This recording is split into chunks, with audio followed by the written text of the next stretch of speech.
अथ अध्याय शिवलिंग की स्थापना, उसके लक्षण और पूजन की विधि का वर्णन तथा शिव पद की प्राप्ति कराने वाले सत्कर्मों का विवेचन। ऋषियः ऊचुः कथं लिंगं प्रतिष्ठाप्यं कथं वा तस्य लक्षणं कथं वा तत्समभ्यर्च्यं देशे काले च केनहि।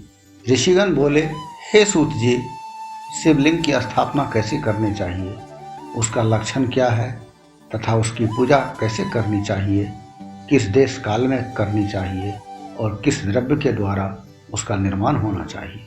सूतुवाच युष्मदर्थं प्रवक्ष्यामि बुद्ध्यतामवधानतः अनुकूले शुभे काले पुण्ये तीर्थे तटे तथा यथेष्टं लिंगमारोप्यं यत्र स्यान्नित्यमर्चनं पार्थिवेन तथाप्येन तेजसेन यथा रुचि कल्पलक्षण संयुक्तं लिंगं पूजा फलं लभेत सर्वलक्षण संयुक्तं सद्यः पूजा फलप्रदम। सूत जी बोले, हे महर्षियों, मैं आप लोगों के लिए इस विषय का वर्णन करता हूँ। ध्यान देकर समझिए। अनुकूल एवं शुभ समय में किसी पवित्र तीर्थ में अथवा नदी आदि के तट पर अपनी रुचि के अनुसार ऐसी जगह शिवलिंग की स्थापना करनी चाहिए जहाँ नित्य पूजन हो सके। पार्थिव द्रव्य से, जलमय द्रव्य से अथवा धातुमय पदार्थ से अपनी रुचि के अनुसार कल्पोक्त लक्षणों से युक्त शिवलिंग का निर्माण करके उसकी पूजा करने से उपासक को उस पूजन का पूरा फल प्राप्त होता है। संपूर्ण शुभ लक्षणों से युक्त शिवलिंग तत्काल पूजा का फल देने वाला होता है। चरे विशिष्यते सूक्ष्मं अस्थावरे स्थूलमेवहि स्वलक्षणं स्वपीठं च स्थापयेत् शिव निर्मितं मंडलं चतुरस्रं वा त्रिकोणमथवा तथा खट्वांगवन मध्य सूक्ष्मं लिंगं पीठं महाफलम। यदि चल प्रतिष्ठा करनी हो तो इसके लिए छोटा सा शिवलिंग, और यदि अचल प्रतिष्ठा करनी हो तो स्थूल शिवलिंग श्रेष्ठ माना जाता है।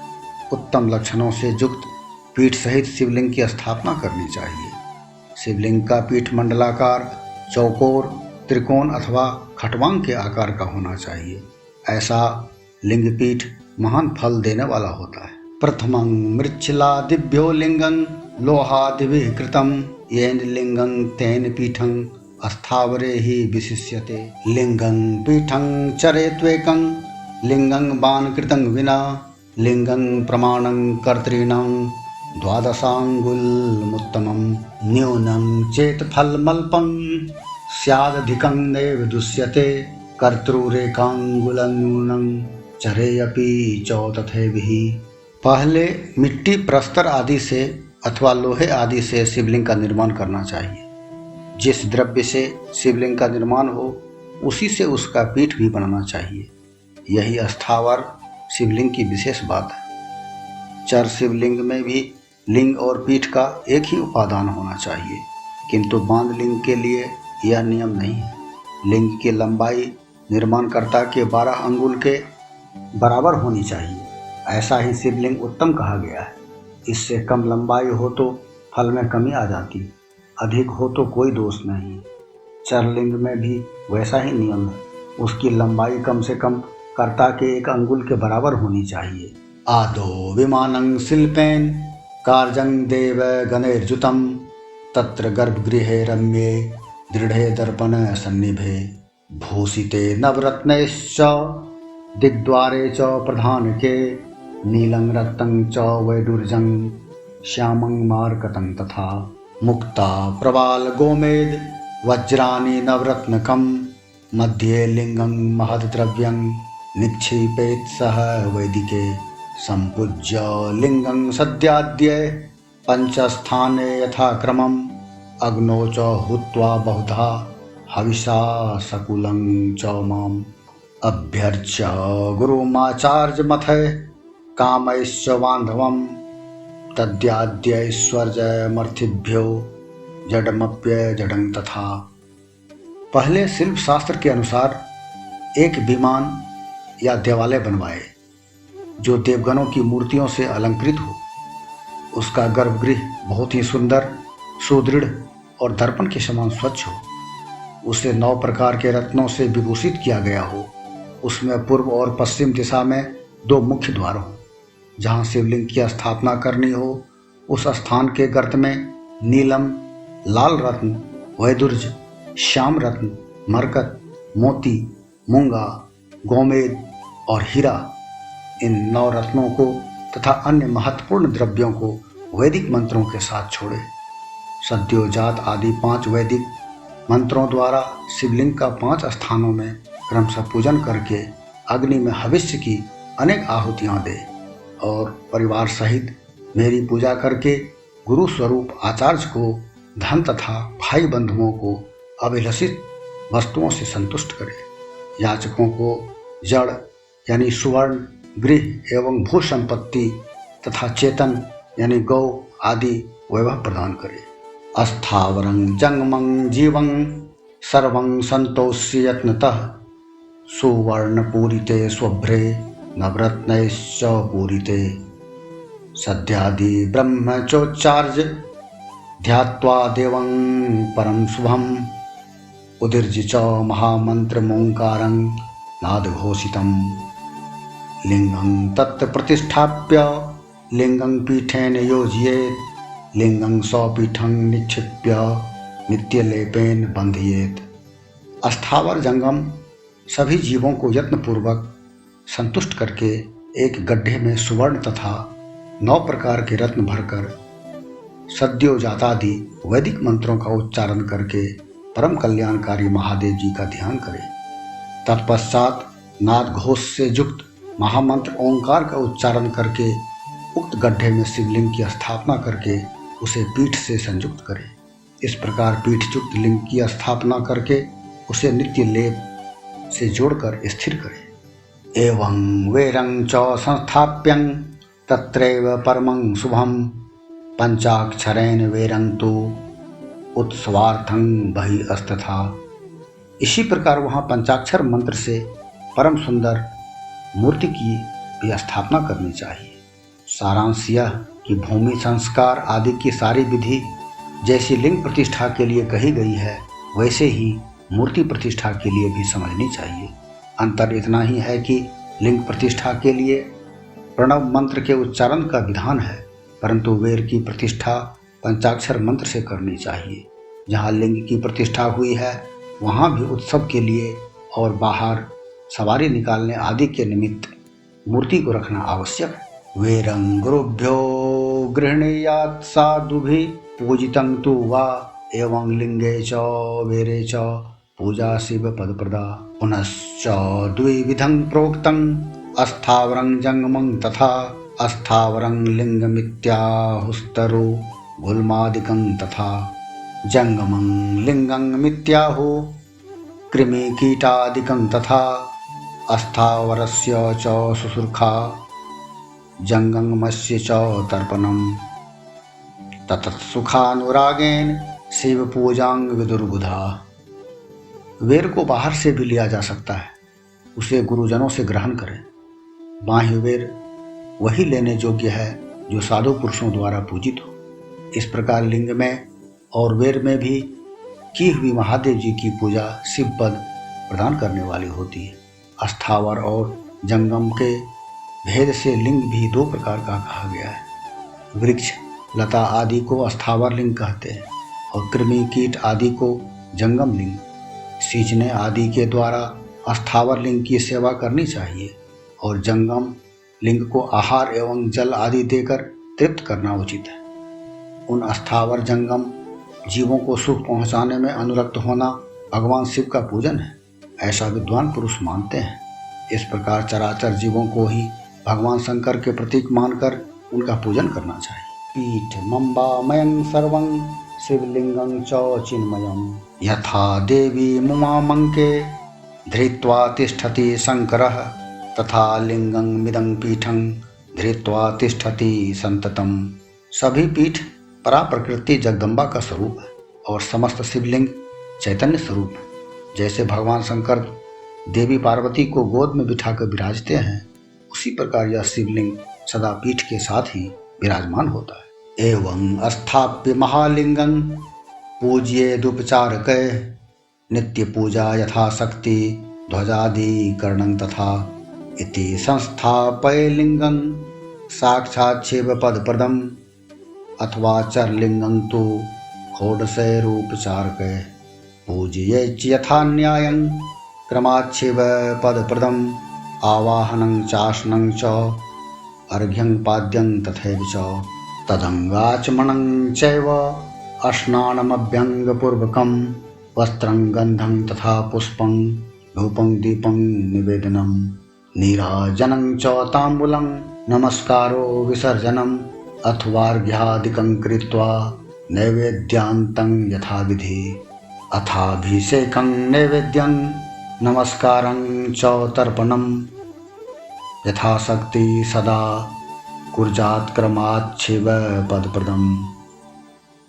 इस तरह महालिंग की स्थापना करके विविध उपचारों द्वारा उसका पूजन करें। अपनी शक्ति के अनुसार नित्य पूजा करनी चाहिए तथा देवालय के पास ध्वजारोपण आदि करना चाहिए।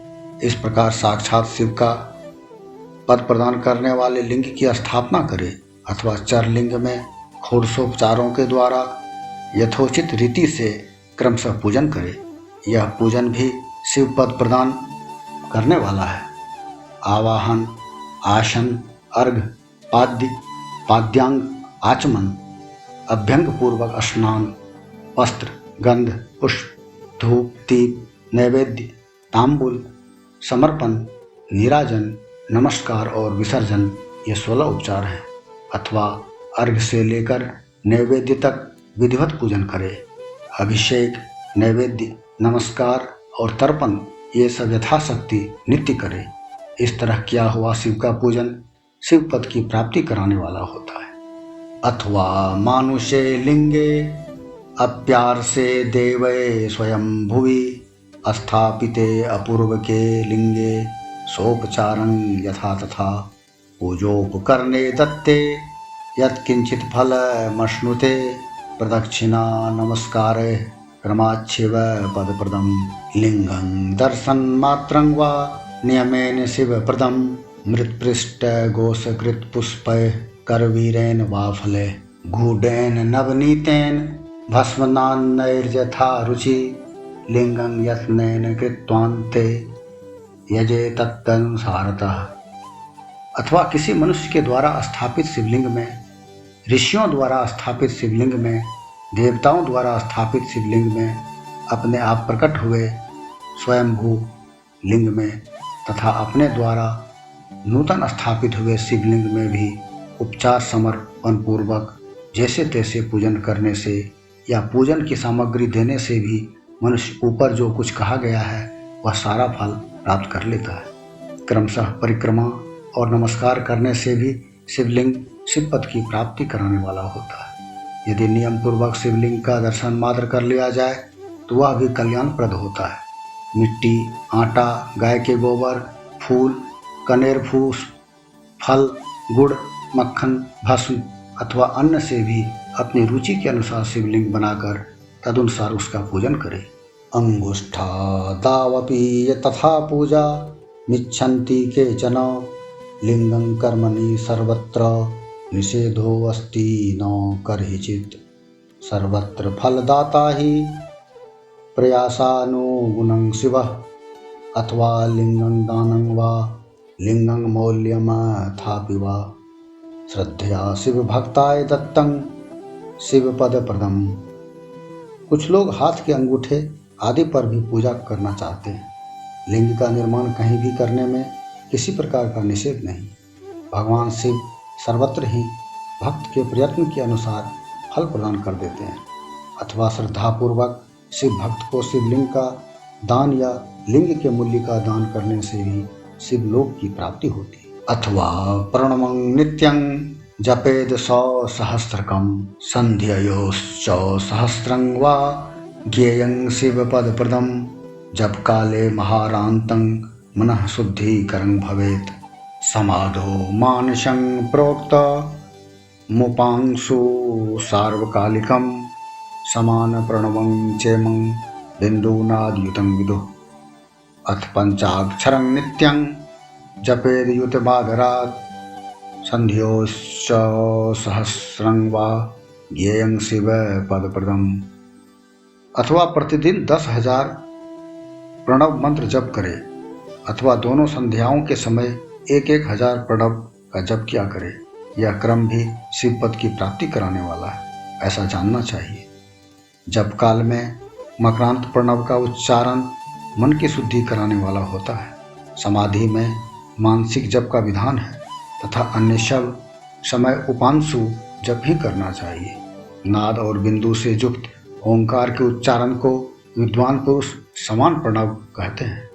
यदि प्रतिदिन आदरपूर्वक 10,000 पंचाक्षर मंत्र का जप किया जाए अथवा दोनों संध्याओं के समय 1,000 का ही जप किया जाए तो उसे शिव पद की प्राप्ति कराने वाला समझना चाहिए।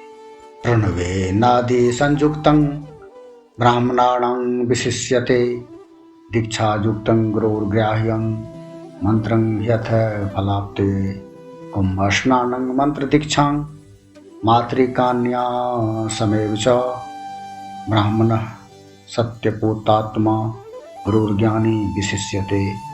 ब्राह्मणों के लिए आदि में प्रणव से युक्त पंचाक्षर मंत्र अच्छा बताया गया है। फल की प्राप्ति के लिए दीक्षा पूर्वक गुरु से मंत्र ग्रहण करना चाहिए। कलश से किया हुआ स्नान, मंत्र की दीक्षा, मातृकाओं का न्यास, सत्य से पवित्र अंतःकरण वाला ब्राह्मण तथा ज्ञानी गुरु, इन सबको उत्तम माना गया है। द्विजानां च नमः पूर्वमन्येषां च नमोऽन्तकं स्त्रीणां च केचि तिक्षन्ति नमो अन्तं च यथाविधि।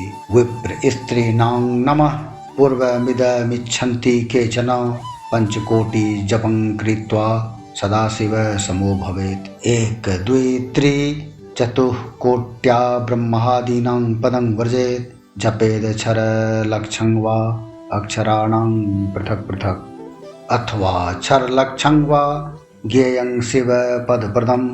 सहस्रं तु सहस्राणां सहस्रेण दिनेन ही। जपेन मंत्रादिष्ट सिद्धिर्नित्यं ब्राह्मण भोजनात्। द्विजों के लिए नमः शिवाय के उच्चारण का विधान है। द्विजेतरों के लिए अंत में नमः पद के प्रयोग की विधि है, अतः वे शिवाय नमः इस मंत्र का उच्चारण करें। स्त्रियों के लिए भी कहीं कहीं विधि पूर्वक अंत में नमः जोड़कर उच्चारण का ही विधान है। अर्थात कोई कोई ऋषि ब्राह्मण की स्त्रियों के लिए नमः पूर्वक शिवाय के जप की अनुमति देते हैं, अर्थात वे नमः शिवाय का जप करें। पंचाक्षर मंत्र का 5 करोड़ जप करके मनुष्य भगवान सदाशिव के समान हो जाता है। 1 2 3 अथवा 4 करोड़ का जप करने से क्रमशः ब्रह्मा, विष्णु, रुद्र तथा महेश्वर का पद प्राप्त होता है। अथवा मंत्र में जितने अक्षर हैं उनका पृथक पृथक 1-1 लाख जप करे अथवा समस्त अक्षरों का एक साथ ही जितने अक्षर हों उतने लाख जप करे। इस तरह के जप को शिव पद की प्राप्ति कराने वाला समझना चाहिए। यदि 1,000 दिनों में प्रतिदिन 1 सहस्त्र जप के क्रम से पंचाक्षर मंत्र का 10 लाख जप पूरा कर लिया जाए और प्रतिदिन ब्राह्मण भोजन कराया जाए तो उस मंत्र से अभिष्ट कार्य की सिद्धि होती है। अष्टोत्तर सहस्रं वै गायत्रीं प्रातरेवहि ब्राह्मणस्तु जपे नित्यं क्रमाच्छिव पदप्रदाम्। वेद मंत्रांश्च सूक्तानि जपे नियममास्थितः। ब्राह्मण को चाहिए कि वह प्रतिदिन प्रातःकाल 1008 बार गायत्री का जप करे। ऐसा होने पर गायत्री क्रमशः शिव का पद प्रदान करने वाली होती है। वेद मंत्रों और वैदिक सूक्तों का भी नियम पूर्वक जप करना चाहिए। एकं दशार्ण मंत्रं च शतोनं च तदूर्ध्वकम् आयुतं च सहस्रं च शतमेकं विना भवेत्। एकाक्षर मंत्र 10,000, दशार्ण मंत्र 1,000, 100 से कम अक्षर वाले मंत्र 100 और उससे अधिक अक्षर वाले मंत्र यथाशक्ति 1 से अधिक बार जपने चाहिए। वेद पारायणं चैव ज्ञेयं शिवपदप्रदम् अन्यान् बहुतरान् मंत्रान् जपेद क्षरलक्षतः। वेदों के पारायण को भी शिव पद की प्राप्ति कराने वाला जानना चाहिए। अन्य जो बहुत से मंत्र हैं उनका भी जितने अक्षर हों उतने लाख जप करना चाहिए। एकाक्षरां अस्तथा मंत्रान् जपेद क्षरकोटितः ततः परं जपेच्चैव सहस्रं भक्ति पूर्वकम। एकाक्षर मंत्रों को उसी प्रकार करोड़ की संख्या में जपना चाहिए। अधिक अक्षर वाले मंत्र 1000 की संख्या में भक्ति पूर्वक जपने चाहिए। एवं कुर्जाद्यथा शक्ति क्रमाच्छिव पदं लभेत नित्यं रुचिकरं त्वेकं मंत्रमामरणान्तिकं सहस्रमोमीति जपेत सर्वाभीष्टं शिवाज्ञया। इस प्रकार जो यथाशक्ति जप करता है वह क्रमशः शिवपद प्राप्त कर लेता है। अपनी रुचि के अनुसार किसी एक मंत्र को अपनाकर मृत्यु पर्यंत प्रतिदिन उसका जप करना चाहिए, अथवा ओम इस मंत्र का प्रतिदिन 1000 जप करना चाहिए। ऐसा करने पर भगवान शिव की आज्ञा से संपूर्ण मनोरथों की सिद्धि होती है। पुष्पारामादिकं वापि तथा सम्मार्जनादिकं शिवाय शिवकार्यार्थे कृत्वा शिवपदं लभे शिव क्षेत्रे तथा वाशं नित्यं कुर्याच्च भक्तितः जडानां च सर्वेषां भुक्तिमुक्तिदं तस्माद्वाशं शिव क्षेत्रे कुर्जादा मरणं बुधा।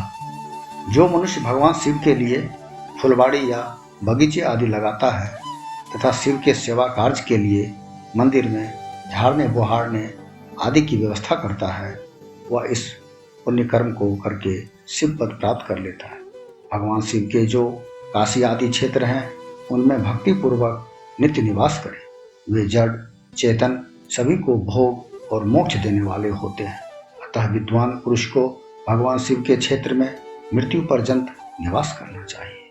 लिंगाद् अष्टशतं पुण्यं क्षेत्रे मानुष के विदुः सहस्रारत्नि मात्रं तु पुण्यं क्षेत्रे तथार्षके दैवलिंगे तथा ज्ञेयं सहस्रारत्नि मानतः धनुष प्रमाण सहस्रं पुण्यं क्षेत्रे स्वयं भुवि।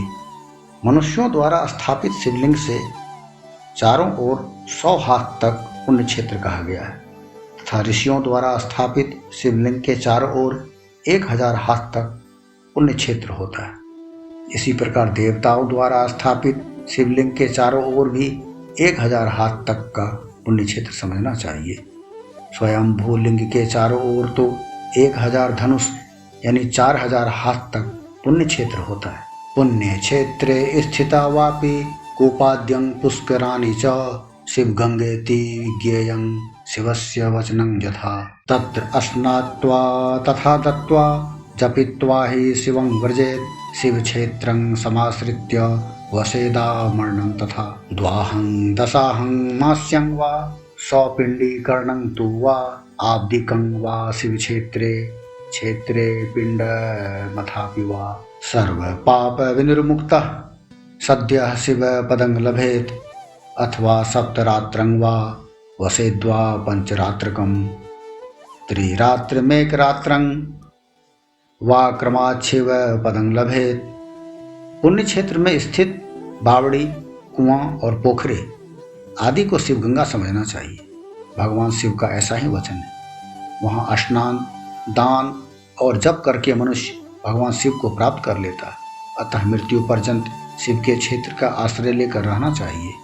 जो शिव के क्षेत्र में अपने किसी मृत संबंधी का दाह, दशा, मासिक श्राद्ध, सौपिंडीकरण अथवा वार्षिक श्राद्ध करता है अथवा कभी भी शिव के क्षेत्र में अपने पितरों को पिंड देता है, वह तत्काल सब पापों से मुक्त हो जाता है और अंत में शिव पद पाता है। अथवा शिव के क्षेत्र में 7, 5, 3 या एक ही रात निवास कर ले, ऐसा करने से भी क्रमशः शिव पद की प्राप्ति होती है। स्ववर्णानुगुणं लोके स्वचारात् प्राप्नुते नरः वर्णोद्धारेण भक्त्या च तत्फलातिशयं नरः सर्वं कृतं कामनया सद्यः फलं वाप्नुयात् सर्वं कृतं कामेन साक्षात् शिव पदप्रदम्। लोक में अपने अपने वर्ण के अनुरूप सदाचार का पालन करने से भी मनुष्य शिव पद को प्राप्त कर लेता है। वर्णानुकूल आचरण से तथा भक्ति भाव से वह अपने सत्कर्म का अतिशय फल पाता है। कामना पूर्वक किए हुए अपने कर्म के अभिष्ट फल को शीघ्र ही पा लेता है। निष्काम भाव से किया हुआ सारा कर्म साक्षात शिव पद की प्राप्ति कराने वाला होता है। प्रातः मध्याह्न सायं महस्रे स्वैकतः क्रमात् प्रातर्विधि करंज्ञेयं मध्याह्नं कामिकं तथा सायाहं शान्तिकं ज्ञेयं रात्रावपि तथैव कालो निशीथो वै प्रोक्तो मध्यया मध्वयं निशि शिव पूजा विशेषेण तत्काले अभीष्ट सिद्धिदा एवं ज्ञात्वा नरः कुर्वन्यथोक्त फल भाग भवेत् कलो जुगे विशेषेण फल सिद्धि अस्तु कर्मणा उक्तेन केनचिद्वापि ह्याधिकार विभेदतः सद्वृत्तिः पापभीरुश्चैतत्फलं वाप्नुयात्। दिन के 3 भाग होते हैं, प्रातः, मध्याह्न और सायं। इन तीनों में क्रमशः एक एक प्रकार के कर्म का संपादन किया जाता है। प्रातः काल को शास्त्र विहित नित्य कर्म के अनुष्ठान का समय जानना चाहिए। मध्याह्न काल सकाम कर्म के लिए उपयोगी है तथा सायंकाल शांति कर्म के लिए उपयोगी है, ऐसा जानना चाहिए। इसी प्रकार रात्रि में भी समय का विभाजन किया गया है। रात के 4 प्रहरों में से जो बीच के 2 प्रहर हैं उन्हें निशिथ काल कहा गया है। विशेषतः उस काल में की हुई भगवान शिव की पूजा अभिष्ट फल को देने वाली होती है। ऐसा जानकर कर्म करने वाला मनुष्य यथोक्त फल का भागी होता है। विशेषतः कलयुग में कर्म से ही फल की सिद्धि होती है। अपने अपने अधिकार के अनुसार ऊपर कहे गए किसी भी कर्म के द्वारा शिव आराधना करने वाला पुरुष यदि सदाचारी है और पाप से डरता है तो वह उन कर्मों का पूरा फल अवश्य प्राप्त कर लेता है। ऋषियः ऊचु अथ क्षेत्राणि पुण्यानि समासात् कथयस्व नः सर्वाः स्त्रियश्च पुरुषा यान्याश्रित्य पदं लभेत्। सूत योगी वर श्रेष्ठ शिव क्षेत्रागमांगस्तथा। ऋषिगण बोले, हे सूत जी, अब आप हमें पुण्य क्षेत्र बताइए जिनका आश्रय लेकर सभी स्त्री पुरुष शिव पद प्राप्त कर ले। हे सूत जी, हे योगी वरों में श्रेष्ठ शिव क्षेत्रों तथा शैवागमों का भी वर्णन कीजिए। सूत उवाच शृणुत श्रद्धया सर्वक्षेत्राणि च तदागमान्। सूत जी बोले, हे ऋषियों, सभी क्षेत्रों और आगमों का वर्णन श्रद्धापूर्वक सुनिए। इस प्रकार श्री शिव महापुराण के अंतर्गत प्रथम विद्वेश्वर संहिता में शिवलिंग की पूजा आदि का वर्णन नामक 11वां अध्याय पूर्ण हुआ।